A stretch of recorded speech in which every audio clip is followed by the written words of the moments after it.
Magia. Hola, hola. La magia del en vivo. Buenas noches, profe Luis. A nombre del Consejo para la Cultura y las Artes, de la Cineteca Nuevo León, pues te doy la bienvenida. Es nuestra primera charla con un director en este nuevo ciclo de Cineteca en Casa. Ya llevamos guardaditos 2 meses casi, entonces, pues está bastante bien poder platicar y espero que mucha gente se una para ver este diálogo, ¿no? Pues bienvenido. Acabamos de ver Gringo. Yo tenía varios años de no verla y y nada, pues sigue pegando como mula, ¿no? Sí, eso espero. Mira, antes que nada, gracias Carlos por abrir nuevamente las puertas de nuestra casa que es Cineteca Nuevo León. Gracias a Conarte, a cinema1.com por el streaming. Y sí, yo también es la primera vez que estoy haciendo, bueno, nos lo hemos pasado así, yo creo que la gran mayoría de la gente en estas pantallas, pero no en este tipo de trabajo, ¿no? De poder presentar una película. Yo tuve oportunidad de presentarla en Cineteca, pues, en la Semana del Cine Mexicano, en la Premier, en un screening privado que hicimos nada más para checar la copia de 35 milímetros. Ah, no, ya era el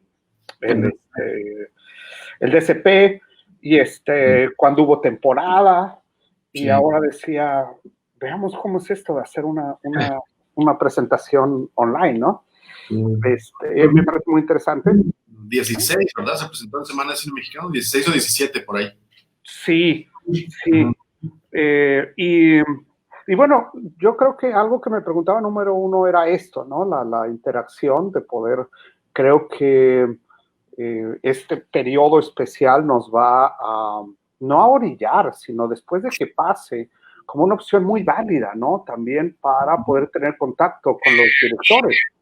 En ocasiones traer un director por agenda o algún talento a pantalla por agenda es muy complicado.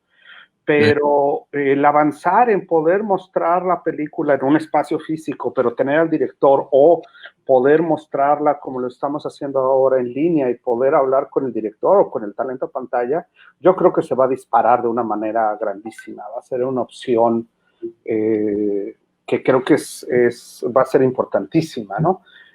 Y en cuanto a lo que decías de la temática propia de la película, yo también me lo pregunté, dije, ahora que llevamos encerrados, ¿cómo va la gente a recibir Gringo, no? Porque es una película acerca de encierros. Claro. Emocionales. Es una película acerca de lo violento que no ves, de cómo fuimos cambiando todos nuestros patrones de vida por completo, ¿sí? De cómo nos tuvimos que encerrar, de cómo no queríamos salir de nuestras casas, de cómo no queríamos salir a la ciudad, de cómo no queríamos dejar el área urbana, y aún así cuando estábamos en el área urbana queríamos regresar a un lugar seguro. No que ahorita esté ya completamente eso, pero la película refleja un periodo de autoencerramiento. Ahí no había dictámenes del Estado ni de nadie. La cultura misma fue la que empezó a dejar de salir, empezó a dejar de transitar por miedo.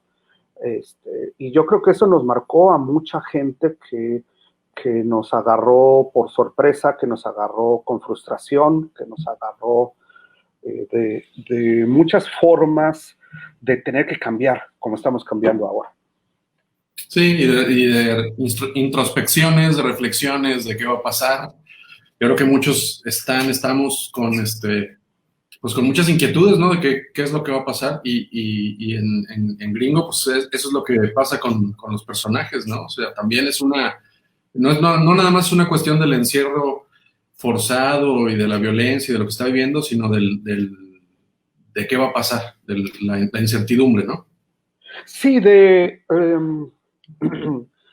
no estar donde no quieres estar, donde perdiste tu libertad.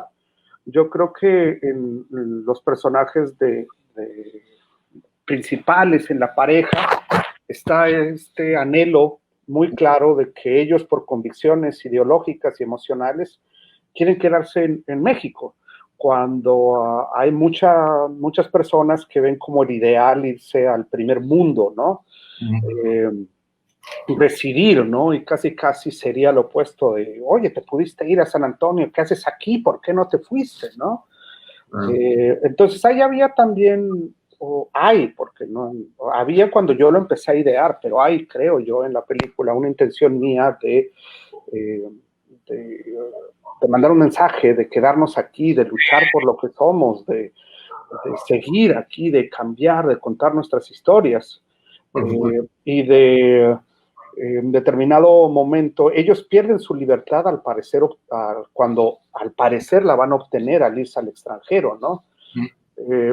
Ya no hay, al parecer, la violencia, ya no hay la restricción laboral, económica, pero realmente pierden su libertad porque lo que ellos quieren es quedarse a vivir en México, quedarse en Monterrey, hacer algo por la comunidad aquí, y los caminos se les van cerrando.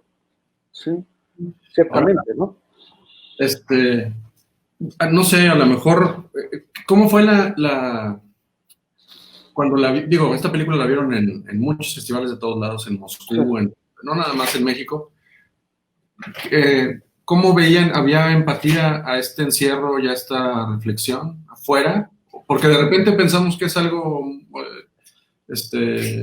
digo, obviamente es algo muy local que pasamos aquí, no solo en México, no solo en Monterrey, sino en muchos lugares, pero no sabemos cómo se va a sentir fuera, ¿no? No sé, ¿tú cómo viste esa reacción? Fíjate, como la película creo que tiene un tempo, un ritmo que yo le imprimí de introspección, ¿sí? Muy particular, y aparte había otro lineamiento estético que yo decidí desde un principio, que era evitar violencia gráfica a cuadro. ¿Sí? Quería concentrarme en el impacto de la violencia en el interior de los personajes. De ahí también mucho de la musicalización de Samuel Larsson, ¿no? Perturbadora, las escenas, las secuencias largas, las escenas que se mantienen en el cuadro. Y en ese sentido, lo primero que causaba es que a nosotros se nos hizo muy normal, digo México, una palabra que significa guerra, la guerra del narco. Pero, como digo yo, imagínate al de Ucrania, lee guerra y pues piensa guerra. ¿Sí? Claro. Pero esta fue y sigue siendo una guerra muy particular, donde estamos en alerta, estamos vulnerables, estamos restringidos, ¿sí? No podemos asegurar a ciencia cierta que hay un Estado de Derecho, ¿sí? Y que en los años más cruentos, que son los que 2010, donde se desarrolla Gringo, inclusive dentro del país no se sabía cómo, o sea, la gente del centro o del sur no sabía realmente lo que estaba pasando en Tamaulipas y en Nuevo León. No existía fuerza civil, no existía ningún programa a la deriva, o sea, estábamos completamente en blanco. Me hace recordar cuando personas como tú y Leslie, tu esposa y productora, y yo empezábamos hace 20 años a querer hacer cine en Nuevo León, y que nos decían, pero ¿cómo? Váyanse al DF, ¿no? Y pues no, queremos hacerlo aquí. Y todo era ciegas, ir preguntando y preguntando, no había equipo y todo, y pues bueno, lo logramos, ¿no? Después de un tiempo. Esa es la parte, sí, padre. Y sucedía algo. Por ejemplo, mucha gente del DF sí lograba, me tocó, desde críticos hasta personas cercanas, hasta público, lograba conectarse con la historia, y había quienes no se conectaban ante el tratamiento, ¿sí? Y por ejemplo, cuando la presentamos en Cineteca Nacional, fueron muchas personas que se enteraron que eran del norte y fueron a ver la película. Y a mí me gusta mucho ver las funciones, ¿no? Y estar entrando y viendo cómo va reaccionando la gente y todo esto, ¿no? Y en esa ocasión, una familia completa se salió porque la que yo creo que era la mamá sufrió un ataque de ansiedad muy grande y salió de la función, no soportó. Y luego hablando con unos amigos de Monterrey, pero ya muchos años radicados en México, decían que para los que vivimos en Monterrey la película era muy, muy, muy difícil y que tal vez tenía muchos códigos. Y había gente que, por ejemplo, que no vivió, que no lograba conectarse, ¿no? Y había gente que sí conectaba, ¿no? Cuando la presentamos en San Antonio, en el Festival Internacional de Cine de San Antonio, sí creaba dentro del público, y eso fue en el Q&A que tuve allá, un sentido de que la situación estaba mucho peor de lo que se pensaba, ¿sí? Porque estaban acostumbrados a la noticia inmediata, al reportaje amarillista, pero no al impacto en sí en las personas. Y que además era una película que aproxima a personas de clase acomodada.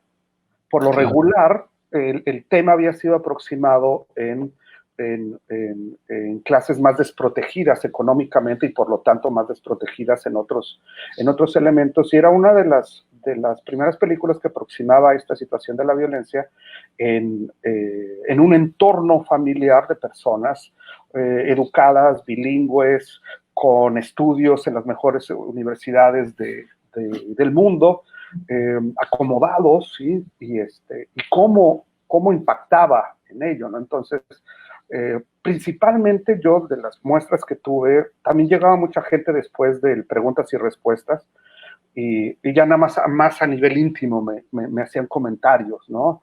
Había gente, en una ocasión llegó alguien, uno, y nada más me abrazó, y me dijo gracias. Yo creo que es de los mejores momentos que he tenido yo como director en mi vida, porque no me dijo mucho sin decirlo, ¿no? Entonces, pero creo que la película yo hice ciertas apuestas, algunas son muy simbólicas, muy crípticas, entonces había quien entraba en el tono, ¿no? Perfectamente de esto, y había quienes a veces se quedaban en el distanciamiento, que estaba esperando otro tipo de mensaje, otro tipo de manejo narrativo, ¿no? Pero en su mayoría la gente pues decían que era una película muy triste, que era una película increíblemente triste, en ese sentido.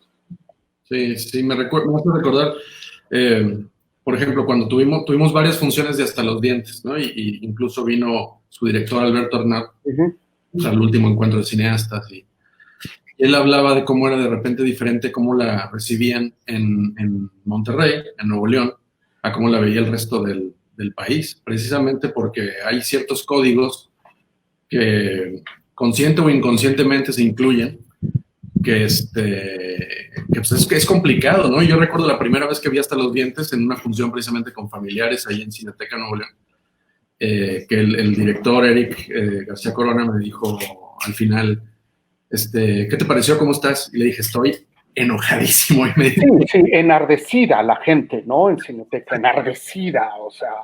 Y de repente pasa eso, ¿no? Que hay ciertas cosas ciertos códigos, como dices, o algo así, que dependiendo de lo vivido y de lo transcurrido, descifras y te hacen sentir tristeza o impotencia o muchísimas cosas, ¿no? Sí, y en determinado momento a mí no lo hice consciente, ahorita que lo estamos platicando y ya a la distancia uno ve sus productos de una manera distinta. Hay muchos directores que dicen que no les gusta ver sus películas, que porque les descubren muchos errores. No, a mí sí me gusta ver mis películas, me emociono, y si les veo mis errores aprendo. Claro. Sí, o sea, es cerrar la puerta. Pues si ya lo ves, ya aprendiste, ya creciste, lo ves y dices, ah, qué güey. No es el mismo, o sea, no eres el mismo que en 2000, no recuerdo, 13 o 14 cuando se filmó. Filmamos en 2014. O sea, ya han pasado tantas cosas, has crecido como artista, como persona, que lo ves ahora, y incluso el momento que vive la ciudad, aunque tú lo dijiste al principio, no nos hemos librado el país no se ha librado lamentablemente de esto, pero vivimos otra etapa, y al crecer, pues obviamente la película la procesas de diferente manera, ¿no?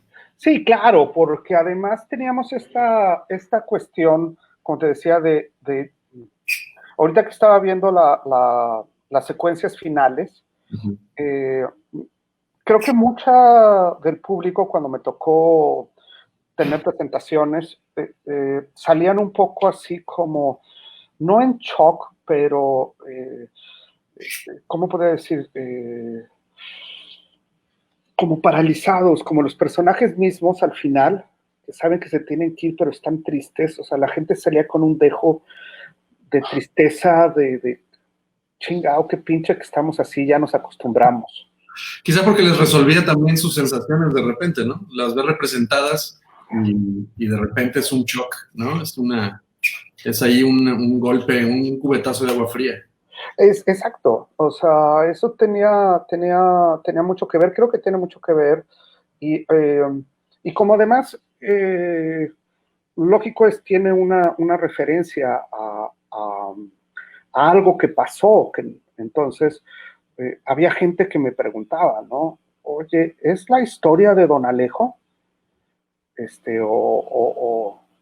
O cómo está eso, sí, o sea, y les decía, pues yo creo que es la historia de muchos de los que vivimos en el norte, les dije, hay muchas cosas autobiográficas en la película, muchísimas, hablando con mi hija Almudena, en una ocasión que la vio y luego pasó el tiempo, ella sale en un beat ahí, es parte de la familia que les quitan la camioneta y los dejan ahí abandonados, luego yo pasó unos 2 años, la vio y de repente ella solo me decía, oye papá, esa es la historia de tú y de mi mamá, ¿verdad? En ciertas cosas. Ya le explicaba que era mío y que no era mío, ¿no? Pero lo principal era esta situación de Don Alejo. Cuando yo me entero, me acuerdo que venía manejando por Pino Suárez, iba cruzando hacia la Independencia, y oí en el radio lo que había hecho Don Alejo, ¿no? Que llegaron y le dijeron que tenía que desalojar el rancho, que se las arregló para despedir, pero de alguna manera, porque no quería decirle a sus empleados con los cuales tiene una extraordinaria relación, y al siguiente día don Alejo enfrenta a balazos al crimen organizado que quería quitarle su rancho. Y mi primera reacción fue no de este héroe, no de este mártir, sino lo primero que dije fue, ¿y la familia? Claro. Fue el primero que yo pensé. Y a partir de eso se queda en uno y empecé a construir el guión.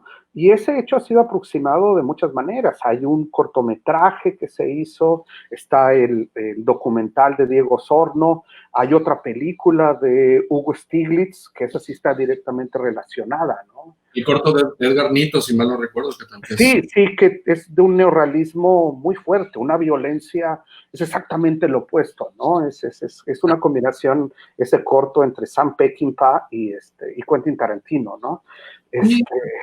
Incluso ahí, hace unos meses salió un cómic francés que cuenta esa historia. Y bueno, tú sabes que yo compro cómics y me decía, ¿por qué no lo has comprado? Digo, pues para empezar, porque la historia ya la conozco y porque obviamente la agarraron y hicieron en Francia, imagínate, un western, y la verdad, pues me quedo mejor con el corto de Diego, con el corto de Darnito, con la historia en sí, ¿no? Entonces, es complicado. Sí, sí. Romantiza algo que de repente, pues digo, el corto de Diego es increíble porque ni siquiera, obviamente toma el hecho, etcétera, pero son películas de Alejo, o sea, habla del personaje de otra manera y es muy interesante porque es este procesar precisamente la violencia y el entorno, la cultura, es muy interesante, ¿no? Sí, porque yo creo que el material de Diego se concentra en el amor a la gerencia, ¿no? Que tenía él. Y no por el documental. Yo hablaba mucho con Diego de esto, con Diego Sorno. Inclusive el personaje que interpreta Alan Durel, del periodista, está basado en Diego Sorno, en mis pláticas con Diego. Y sus investigaciones acerca del crimen organizado, ¿no? Que yo para la película le llamo más la fractura social. Es una fractura social para mí, o sea, en este sentido. Por eso tampoco me gusta mostrar mucha violencia o buenos o malos. Es una fractura social y cómo se va desarrollando de esta manera, ¿no? Y por ejemplo, en una ocasión alguien me decía, es una persona que es una estudiosa del cine y del público, me decía, es que la secuencia de cuando los detienen y que los dejan ahí, que nada más se llevan la camioneta y no les hace nada, yo no me la creo. Yo no me la creo y le digo, bueno, pues le sucedió a unos amigos. Sí. Bueno, pero eso a ti y a mí y a muchos cineastas de Nuevo León y de Tamaulipas, yo creo que les pasa seguido en fondos, en IMCINE, con jurados. Ah, sí. Yo no me lo creo. Oye, pasa todos los días, le pasó a este, me pasó a mí. Y no se lo creen, pero bueno, son cosas culturales. Pero también la cuestión es que obedece a una cuestión de, o sea, cuando la secuencista lo que yo quería hacer es tensión, tensión, tensión, y digo, ¿qué querías? ¿Que no regresaran o que la regresaran desnuda, golpeada, violada, que se llevaran a la niña, que violaran a la mamá, que mataran al papá y enfrente de todos? Pues casi, o sea, pues sí, eso es lo que sucede. Le digo, eso es lo que sucede extraordinariamente. Yo quería hacer una película no de qué está pasando, sino cómo estamos viviendo. Esa es para mí la gran diferencia. Por ejemplo, Eli, que fue muy festejada a nivel mundial, que tiene una dirección fabulosa de Amat y todo esto, creo que esa es una película de esto está pasando. No es una película en sí de así estamos viviendo. No es, o sea, no trato de hacer una comparación ni mucho menos. Son productos completamente distintos, ¿no? Y con alcances completamente distintos. Pero esa era la decisión. De ahí que no quería mostrar situaciones indeterminadamente extraordinarias más que los colgados, ¿sí? Que también este es un hecho real, ¿no? A mí me tocó con mi esposa pasar por el bulevar, por ese puente del bulevar del Libramiento Colosio de Laredo, que sería, pues no sé, tal vez un mes antes de que sucediera, e íbamos aterrorizados, teníamos que ir, sí, a la frontera, ¿no? Entonces luego sucede y veo yo esta imagen de los colgados en el puente y se fue conjuntando con ese otro hecho histórico. No podría decir que la película es de ficción histórica, pero sí es una derivación a partir de hechos reales, y esos dos son los únicos en determinado momento que decidí yo mostrar en determinado como este paroxismo de la violencia, ¿no? Yo creo que la película se asemeja más a, ahorita se me fue el nombre de la película, no sé si la pasaron en Cineteca, estoy casi seguro que sí, Carlos, de dos hermanos que van viajando por toda la ciudad y que también llega un momento que están en un puente y tiran a un colgado. No recuerdo el nombre, pero sí, claro, claro. Ahorita les decimos el nombre, la googleamos, para no quedarnos así. Sí, que también es un viaje interior hacia la familia, ¿no? Y que creo que la violencia en nuestro cine mexicano ha ido evolucionando un poco más hacia allá, ¿no? En documentales como La Libertad del Diablo, de Berardo, o La Tempestad de Tatiana, ya es concentrarse no en los hechos, no en lo que está sucediendo, sino el impacto en las personas, ¿no? Cómprame un revólver, también ya es una distopia completamente distinta, o sea, ya se está alejando primariamente de señalar o esto está sucediendo, vean, hay que cambiar más a las consecuencias, ¿no? Sí, por supuesto. Y bueno, y ahora cambiando un poquito de la historia y eso al rodaje en sí. Decidiste rodar en locaciones del norte. Estoy seguro que en un momento hubo alguna discusión, gente que se la quiso llevar a lo mejor a locaciones más seguras, entre comillas. Igual el equipo, los actores, Fernando pues, es de Sonora. Y cambiamos las yucas por saguaros. Pero bueno, ¿cómo fue? Igual porque cuando rodaste, 2014, igual ya había pasado los peores días, pero todavía quedaba... Pues sí, hay mi más alto reconocimiento a Damián Cano y a Hugo Espinosa. Hugo es productor en línea, Damián Cano productor, a Brenda Hinojosa, gerente, y Laura Berrón, gerente de producción, porque tenemos parte de cabezas de producción o de gente de la Ciudad de México, ¿no? Y voy a empezar por eso. Por ejemplo, muchos de ellos nunca habían cruzado la frontera en carro. No sabían qué significaba cruzar la frontera en carro, o sea, porque además teníamos que, y yo al primer asistente de dirección, a mi estimadísimo Jonathan Hernández, le tenía que sentarme con él y explicarle los tiempos de la frontera, porque le decía, tenemos que ver cuánto vamos a tardar en cruzar, o a ver qué tan lleno está el puente, y me decía, ¿cómo? A ver, ¿me puedes explicar eso? Le digo, sí, hay cámaras. Sí, así como hay cámaras que te van diciendo cuánto tiempo vas a pasar, le dije, y en una de esas sí lo cierran. ¿Cómo que lo cierran? Sí, por ejemplo, cuando estábamos filmando, toda la parte que se supone que es Laredo no es Laredo, es Matamoros, ¿sí? Y René Ri fue nuestro productor allá en esa zona, y René es una persona que maneja muy bien el lado mexicano y el lado americano. Él estudió en Austin y trabaja como productor en Los Ángeles y hace mucha labor. Hace poquito tuve el gusto de saludarlo, fui a presentar El Hombre Bueno al Festival Crossroads en Matamoros. Me hicieron una invitación y a dar una charla ya de cine. Y el cómo controlar las dos partes era algo sumamente complicado, porque son terrenos federales y terrenos de seguridad. Entonces, por ejemplo, filmamos toda la parte de México, de Estados Unidos primero, ¿sí? Con mucho apoyo. Hay una comisión de filmaciones en Bronzeville que se desvivieron realmente en atendernos. Bomberos, una ambulancia, 2 patrullas motorizadas y una, ¿sí? Sin pagar nada. Además, nada más porque dijimos, vamos a decidir filmar en Bronzeville, no nos vamos a ir a Laredo, ni nos vamos a ir a McAllen, y nos dieron todos esos descuentos en hoteles.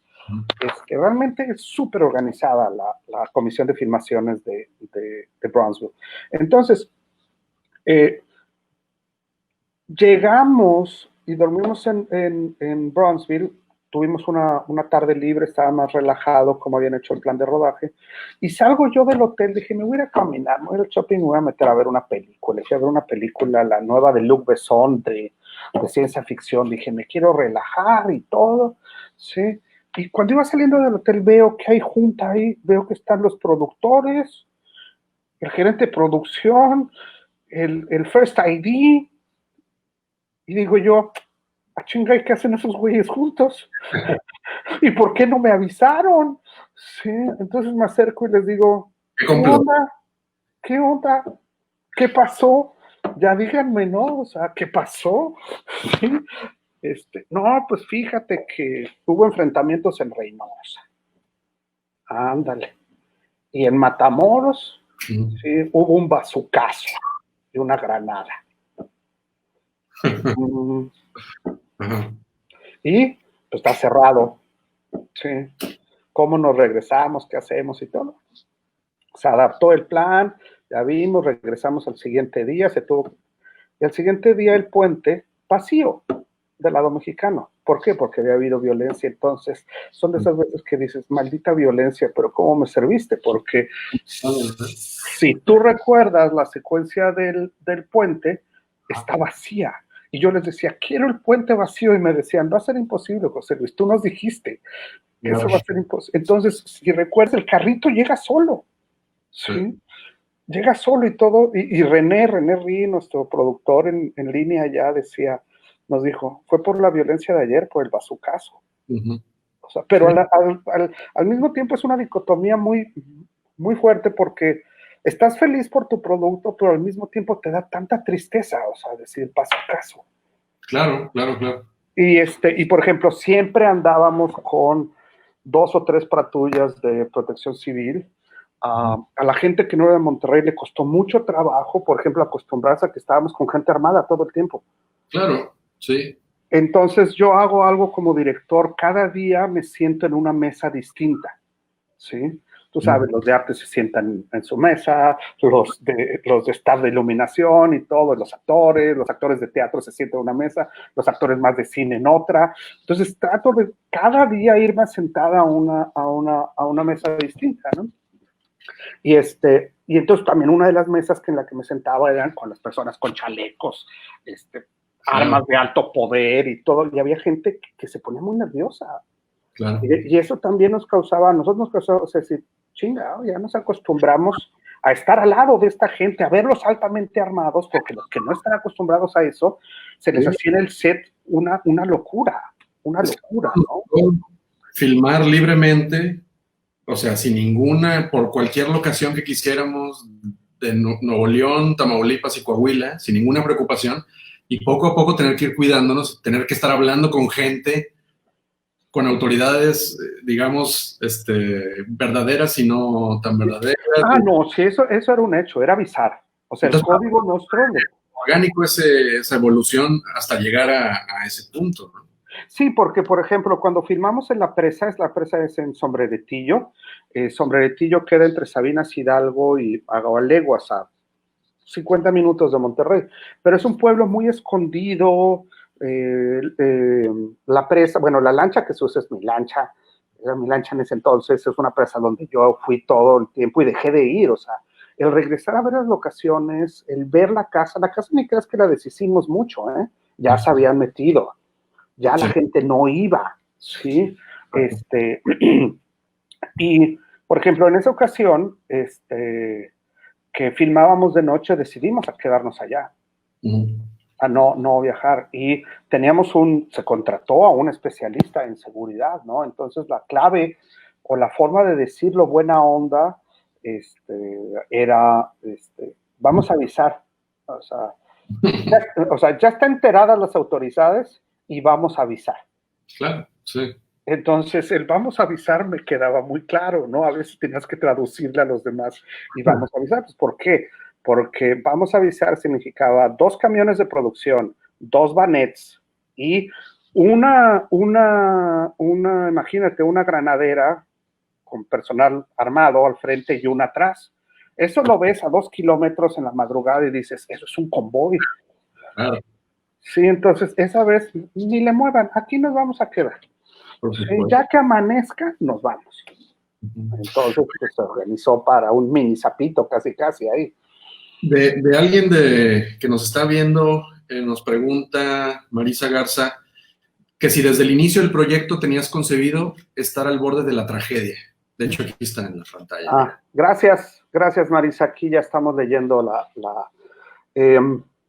sí, yo creo que no hay otra forma, o sea, bueno, sí, cada quien puede encontrar formas muy distintas de contar, perdón, que trate de ser impositivo, pero es la tragedia emocional, ¿no? O sea, es identificar en gente joven, muy preparada, cómo se tienen que ir, ¿sí? Y el nombre en sí tal vez es una broma cruel nacionalista, ¿no? Que en labios de Esperanza, por algo le puse yo el nombre del personaje Esperanza. Para mí ese personaje es el que tiene la cordura. Gracias a ella se mantiene la casa, él se mantiene, ella atiende a la mamá ya con esta demencia. Ella dice, nuestro hijo va a ser gringo.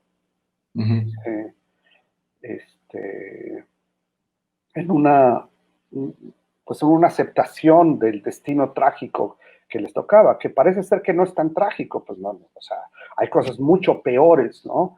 Pero también se intentaba hacer como el país dejó de tener, como ellos mismos, control de sus vidas, ¿sí? Por completo, ¿sí? Perdimos el control, perdimos nuestra libertad. Y yo creo que este tipo de productos, y de otros productos artísticos, son importantísimos para cuando salgamos plenamente de esto, no nos vuelva a suceder, ¿sí? Claro.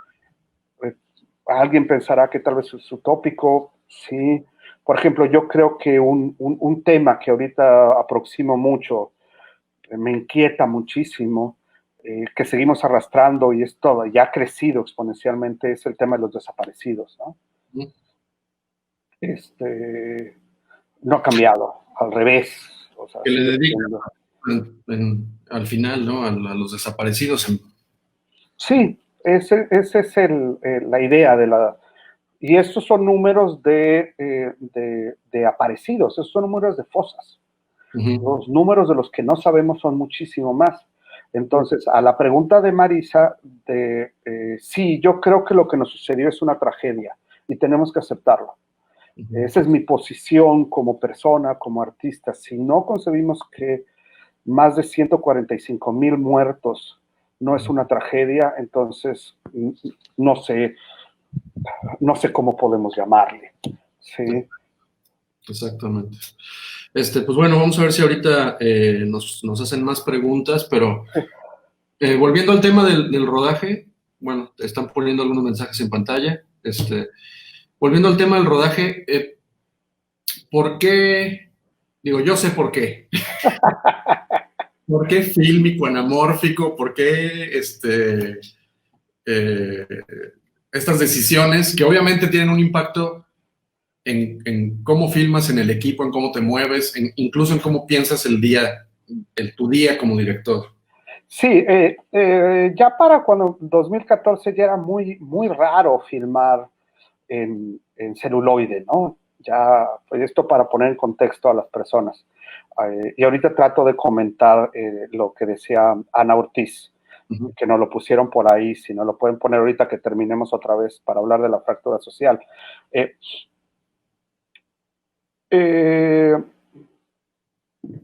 Originalmente la película siempre fue concebida para anamórfico en esta composición, y la película originalmente iba a ser en blanco y negro. Yo hice todo el proyecto para blanco y negro, y toda la línea narrativa de las yucas, que todas tienen un símbolo, iba a ser en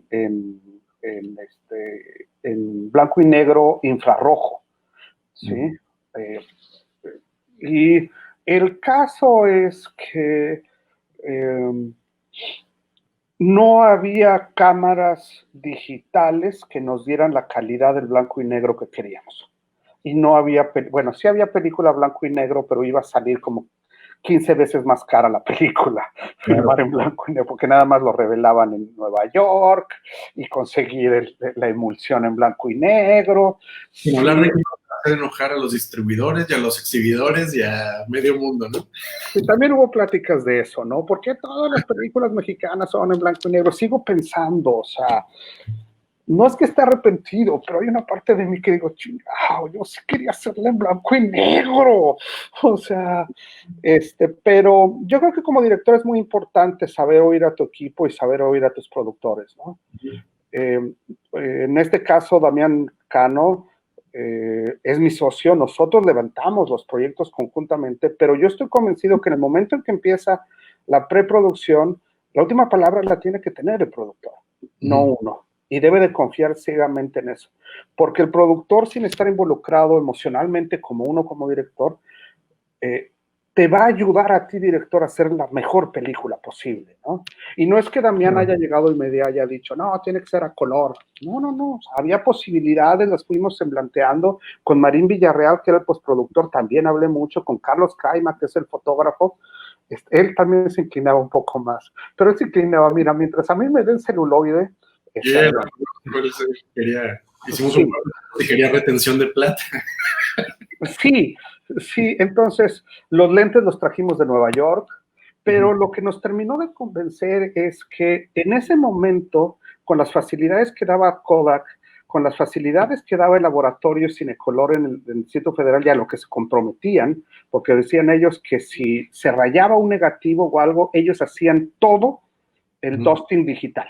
O sea, para el público que no esté muy enterado de estos tecnicismos, ellos digitalmente nos iban a corregir todo si revelaban mal. Ah, bueno. Y nos salía más barato filmar en 35 milímetros que con la mejor Alexa de aquel entonces. Sí. Que yo creo que esa Alexa la comparas con una cámara ahorita y es como, mira qué mugre, ¿no? 6 años. Y en aquel entonces todavía alguien que tenía mucho ojo decía, esa la firmaron en celuloide, esa es digital. Ahorita no. O sea, yo reto a cualquier gente que diga, mira, esta es así, ¿no? Y inclusive eso generó una animosidad en mucha gente del staff y del crew. O sea, mucha gente van a filmar en 35 y luego adornados. Y anamórfico. Sí, casi era, yo quiero estar en esa película. O sea, no importa, háganme descuéntenme cuántos, pero yo quiero estar ahí. Y probablemente sí fue de las últimas películas filmadas en 35 en esta nueva época de cine autoral de Nuevo León, ¿no?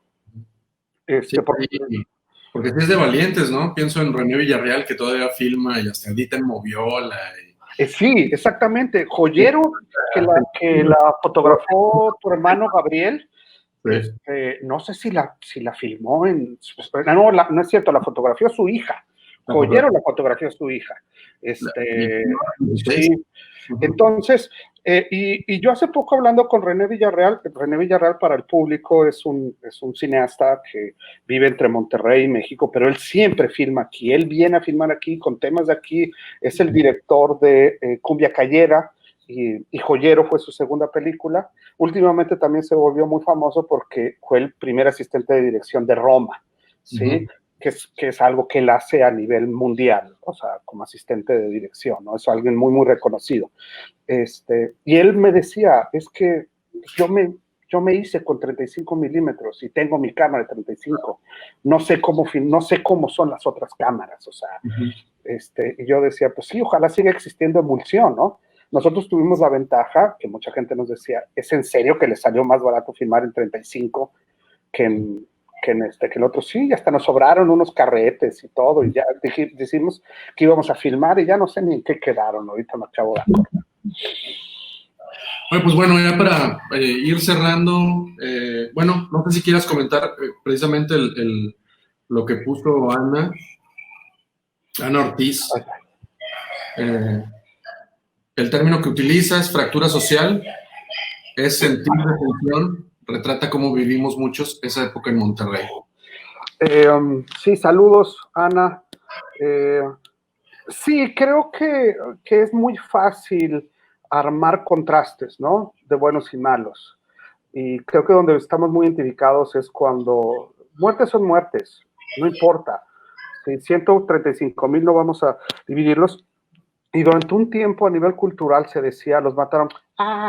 Es que andaban en la maña, como diciendo, se lo merecen. No, si la mayoría de los jóvenes no entran a la delincuencia organizada por gusto, ¿no? O sea, no todos son psicópatas, no todos son sociópatas, no, tenemos que verlo como una cuestión generalizada, una cuestión global, ¿por qué se llega a esto, no? Y por eso yo le llamo una fractura social. Hay una fractura social, hay distanciamientos, hay problemas, hay resentimiento, ¿no? Hay un resentimiento muy, muy grande, hay un problema de la procuración de justicia, hay un problema de la procuración de la seguridad. Y esto ha ido fragmentando la economía, ha ido fragmentando la ética, ¿sí? Y se ve reflejado, ¿no? En este tipo de elementos y que seguimos atentos, ¿no? Ahorita decías tú una película que conmociona mucho, como Hasta los dientes. Yo creo que esa película provoca en un principio mucho coraje, claro, mucha impotencia, ¿sí? Y ahí, por ejemplo, es el tipo de película donde sí se señala muy claramente.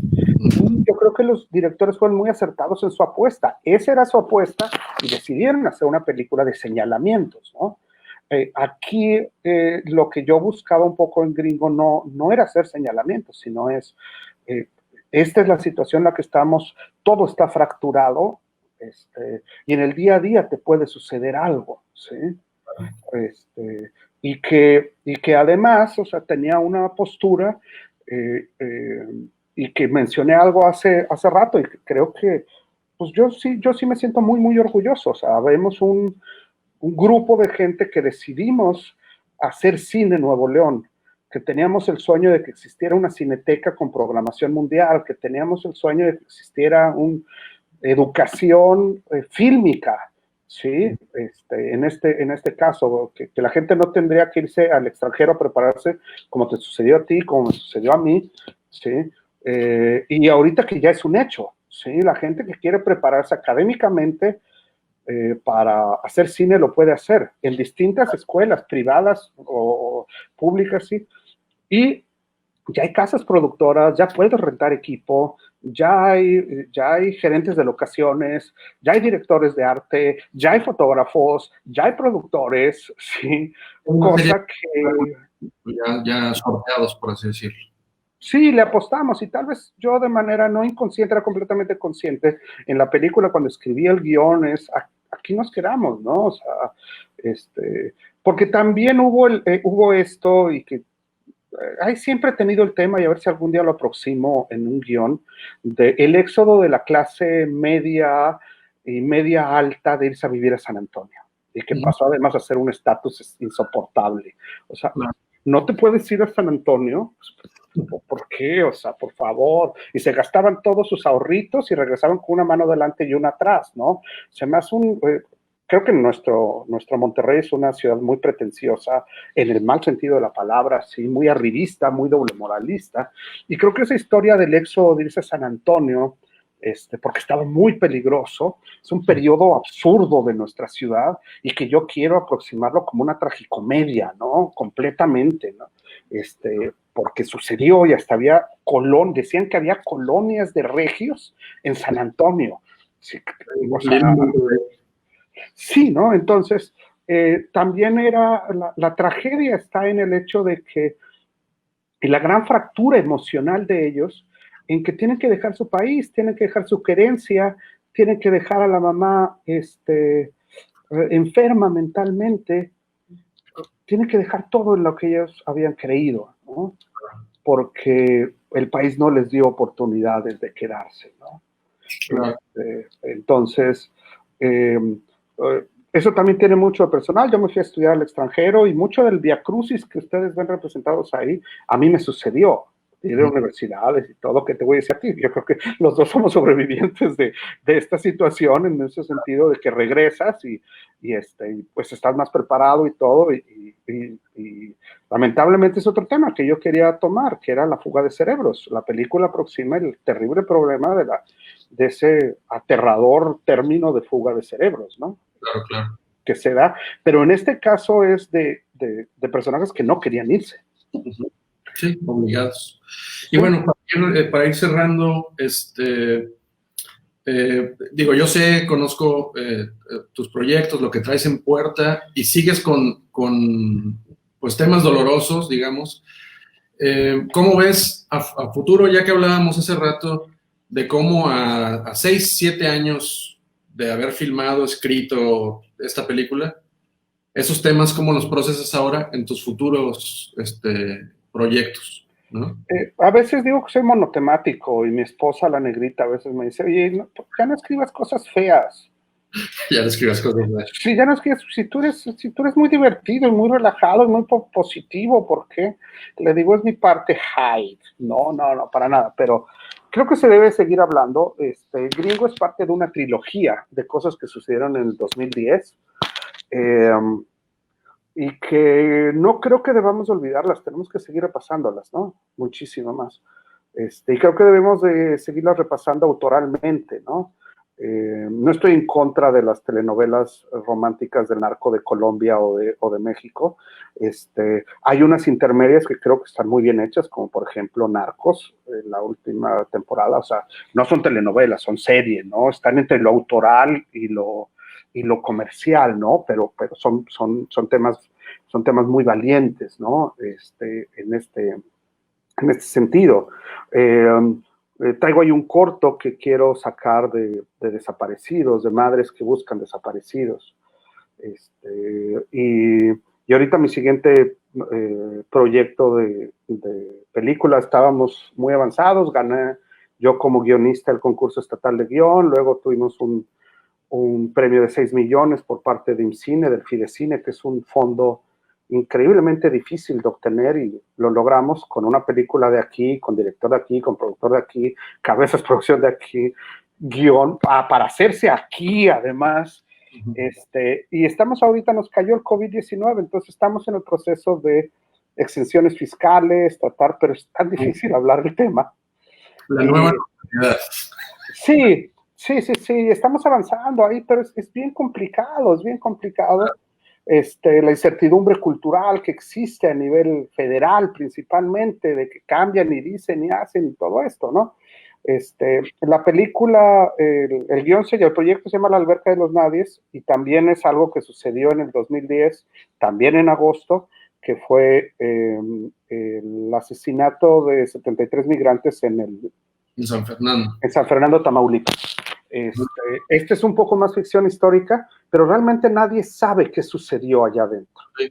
Yo hice una investigación como de 3 años, acerca de estos campamentos y todo, y terminé escribiendo el guión, y el guión, nuevamente, no tiene nada de violencia a cámara, no intento buscar estos son los malos y estos son los buenos, sino concentrarnos en los personajes, y, y esperemos que todo salga bien. Hay muchas otras prioridades ahorita como país, pero creo que tenemos que seguir contando nuestras historias.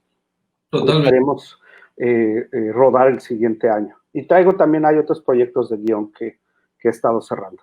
Bueno, yo creo que en estos tiempos más que nunca nos hemos dado cuenta, mucha gente se ha dado cuenta de la importancia del arte, ¿no? Mucha gente me ha dicho, o sea, es que sin películas, sin tanto arte disponible, me hubiera vuelto loco en la cuarentena. Y yo creo que parte de eso también, no nada más es el escapismo, porque mucha gente, curiosamente, no ha estado escapándose con lo que ve, sino ha estado aprovechando la oportunidad para ver películas liberadas, como le llaman, de grandes directores, sobre todo latinoamericanos, mexicanos.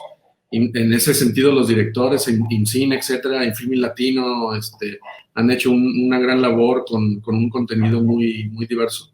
Y pues seguir creando, como dices, hay otras prioridades, pero seguir creando es prioridad también, ¿no? Sí, es importantísimo, ¿no? Es parte de, ¿no? O sea, no se debe de perder, ¿no?